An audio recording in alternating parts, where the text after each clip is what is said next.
Dobrodošli u moj novi video gdje mi pijemo kafu ili čaj, ja pijem čaj i ćaskamo o jako zanimljivim temama. Tema ovog videa je kako sam počela da slikam, u koji period života sam se bavila profesionalno slikarstvom, zašto sam uvek na nekoj, da kažem, klackalici između slikarstvo je profesija ili slikarstvo je hobi.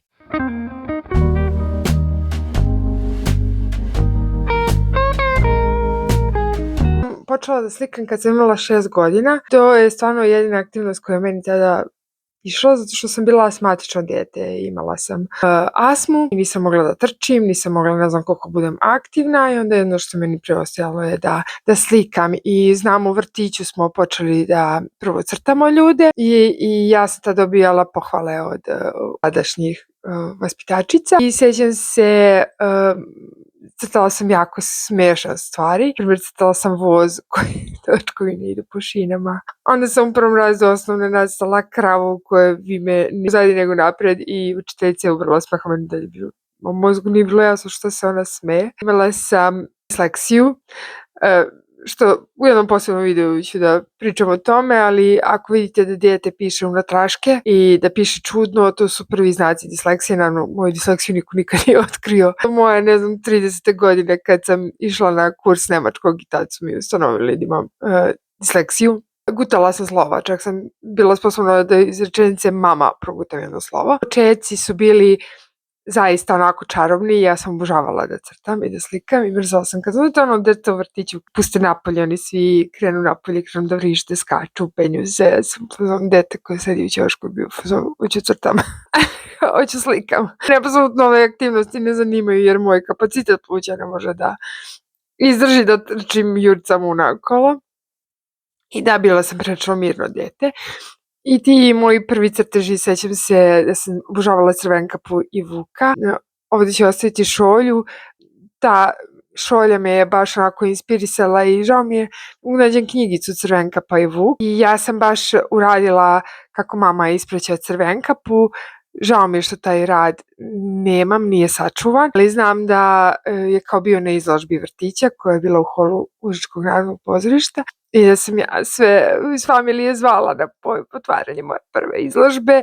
Bila sam tako ponosna i srećna i ja sam tražila svoj rad, moj rada nije bilo, a pošto sam bila prilično plačljivo dijete, ja sam onako krenula da plačem iz svega glasa, da bi ustanovili da je moj rad bio izložen na samim ulaznim vratima, onako zalepljen. I to su bili prvi neki, da kažem, ja slikam i crtam, ali prve neke reakcije okoline gdje okolina mene hvali kako meni to dobro ide.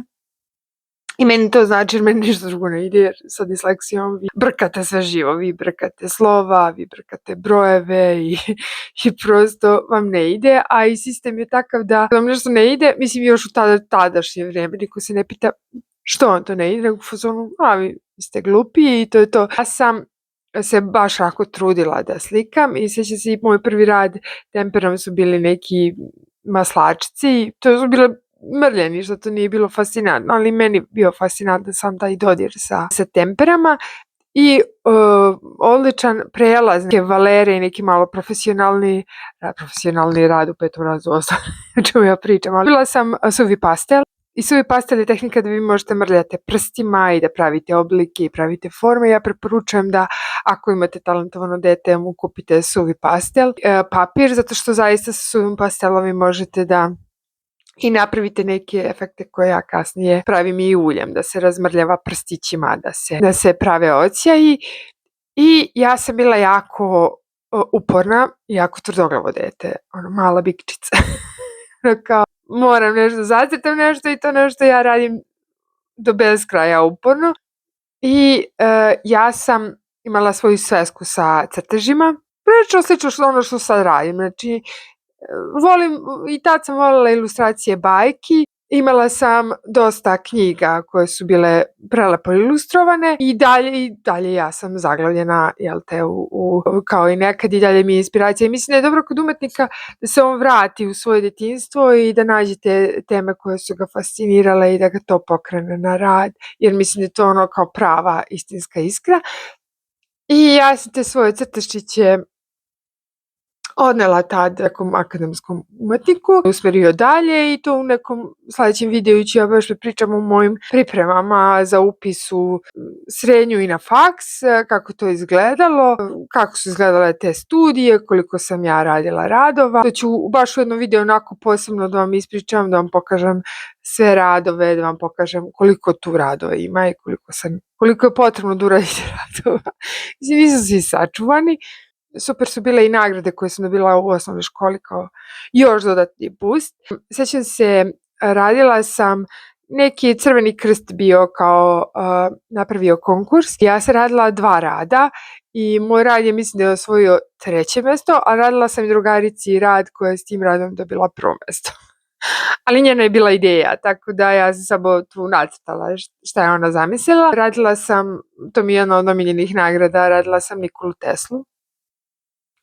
I to ću u jednom videu, pošto sad ne mogu da vam nađem taj rad, da vam pokažem, ali taj rad je dobio isto nagradu EPS-a i sećam se kako je mene profesorka prozvala, mislim da je na času biologije, kao Trifunovića ustajem, ono kao trenutno govoram, ništa nisam naučila, kao Trifunović.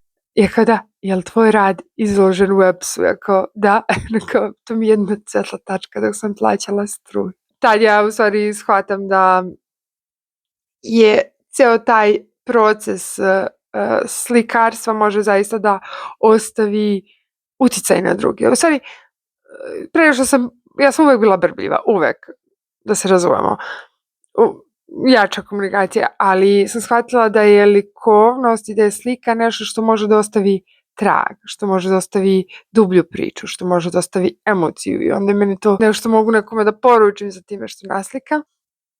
I ja sam od uvek želela da budem slikar. Dolazimo do tih nekih godina kada se vi lomite za upis u srednju školu i upis na faks i shvatila sam da ja moram da studiram dizajn zato što i meni potreban neki zanat, neki oslonac, neki izvor i hvala Bogu da sam razmišljala u tom pravcu. Moramo da imamo neki finansijski background. Ja sam u jednom periodu života, kad sam burnoutovala u jednoj marketing agenciji, kao grafički dizajner, odlučila da budem samo slikar i da samo živim od toga. I kao, dobro, sad ćeš da budeš samo slikar i nećeš ništa drugo da radiš. Jer je meni trebao u to vreme, isto ću vam praviti jedan story time, samo specifično o tome, ja sam imala toksičan posao i toksičnu vezu. Ceo život mi je bio toksičan. I meni je trebao neki izlaz iz te toksičnosti, kao to je slikarstvo, kao da, mogu ja da ubedim sve što ubedim sebe, to i mogu ja da slikam.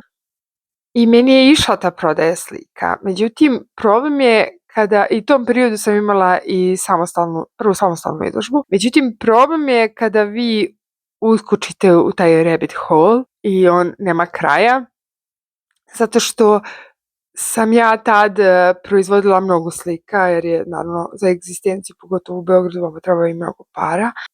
I onda ste vi u panici, jer vi ne znate kada ćete prodati sledeću sliku, vi ne znate po kojoj ceni ćete prodati, vi ne znate kako ćete da uradite sledeću sliku. I to je bila manufaktura slika. Ja se sećam, ja sam dnevno poslikavala 7 slika, završavala 3 slike. Znači to je bilo posebno onako životno iskustvo za poseban story time, ali poenta da je posao, svaki posao je posao. Znači, vi kada svedete posao, uživanja opet vam ostaje 20%. Sve ostalo je pakovanje, slanje, dopisivanje sa klijentima, gledanje kako to da izreklamirate, kakav marketing da pustite i onda vi upadnete u tu mašinu i ta mašina vas zarobi i vi ste opet zaposleni.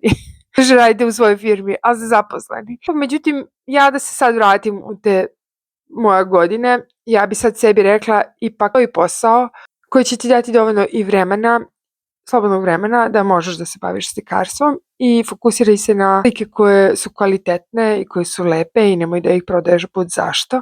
Nekako savjetovale bi sebe drugačije, ali kažem, možda ponekad i mi trebamo da lupimo glavom u zid. Možda su nam onako savjeti nekad i prosto i čujemo ih i ne čujemo ih. Ja sam imala 1000 prilika za to vreme da se opet zaposlim kao dizajner. Ja sam odbijala te prilike. Bila sam u fazonu, ne, ja želim samo da slikam. Sreća moja da sam imala tu ideju o razvoju školice i ateljeja.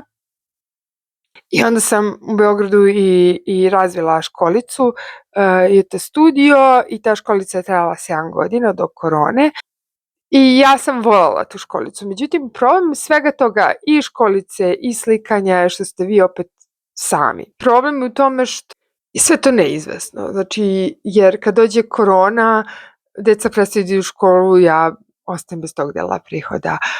Opet kupci se ponekad zasite i prosto vi ne možete jednoj osobi da prodate 100 slika. Kažem da i taj period sa školicom i sa slikanjem je bio meni isto u nekom grču, u nekom stresu. I onda sam ja dodatno rešila da radim 3D modele. To je bilo negde pred samu koronu, tako da sam ja imala i tad 3 izvora prihoda. I super imati više izvora prihoda, to je najbolji način razmišljanja. Vam jedan izvor prihoda zavrljavi, imate drugi izvor prihoda. Mislim da sam tad već kad sam krenula da radim 3D modele manje i slikala, već sam osjećala taj zamor i umor od slika i već mi je bilo krivo zato što ja kad trebam da slikam osjećam tu neku mučninu, osjećam neku odbojnost, kao to je jedina stvar koju ja volim i koja mi ide i koju volim od detinjstva i onda sam stvorila tu neku odbojnost. Moj savjet životni bi bio da napravite više izvora prihoda. Sad dolazimo do dijela da li slikarstvo treba da bude izvor prihoda, to je za profesije ili hobi. Ja savjetujem ljudima ono što savjetujem i sebi, a to je da u različitim životnim dobima on bude i na različitoj poziciji. Ne mora sve da vam bude profesija, možete nešto da radite i da ne zarađujete toga i da vam bude hobi. Znači da poklanjate slike, da to radite iz uživanja, da radite kad imate vremena, da vam to bude odmor od stresa, antistres terapija, sve ostalo. A ako želite da to podignete na profesionalni nivo, ja savjetujem gledajte da imate više izvora prihoda, da se nekako zaštitite, da smislite još bar 3 izvora prihoda, odakle vam parice kaplju, da kad osjećate zamor napravite dobru pauzu. Kao što ja sad gledam da prosto postoje period života u kome sam ja, ne znam, malo više dizajner, malo manje slikar, postoje periodi života u kojem sam više slikar, manje dizajner. Je to zdravo za zato što nekako sad nam svi nam serviraju tu priču kao sve što poželiš možeš i trebaš da se baviš poslom koja si ekstra strastven, koje ekstra voliš, a ja sam došla do te pozicije da posao koje ekstra volim, počnem da mi bude muka od njega. Posao je posao i trebalo mi je da dođem do te životne mudrosti da prosto posao je posao i ne postoji. Znate kad kažemo shitty jobovi, kao prvi neki poslovi pa se zapošljavamo preko omladinske zadruge pa radimo sve i svašta. Sve je to super, sve je to korisno i ja sam za to da u životu mi trebamo da prođemo sve lesvice, neke basic, studentske poslove. Od toga učimo da steknemo više skillova, gledamo kako ta društvena lesvica može da se pomeri pa da tražimo neke bolje pozicije. I mislim da je dobro da idemo samo sa emocijama i samo strastveno u nešto, nego da idemo malo i sa razumom i sa optimizmom i da ne slušamo mnogo neke nemoguće savete na internetu u fazonu sve je moguće, sve je vibracija, sve što zamisliš što možeš, sve što zamisliš što možeš, ali mora da postoje strategija, taktika, organizacija, raspodela taskova, raspodela budžeta. Prosto mnogo više razuma od emocija, a emocije trebamo ostavimo za stvaralaštvo, da li to bila naša knjiga ili naša zbirka pesama ili naš CD, album, muzika, da to polako gradimo ono što volimo, da gledamo da ne izgorimo u toj strasti i ljubavi i obsesiji prema određenom stvaralaštvu i da štedimo svoju ličnu energiju i da znamo kako da je kontrolišemo i koliko je imamo u toku dana. Eto, to je to. Nadam se da vam se dopala ova tema. Ja ću iz ovog videa još izvući story time-ova. Hvala što ste me pratili. Kliknite like, pretplatite se na ovaj kanal, kliknite zvonce, jer mi to baš znači kao autoru da nastavim snimam istina i divija publika. Ćao.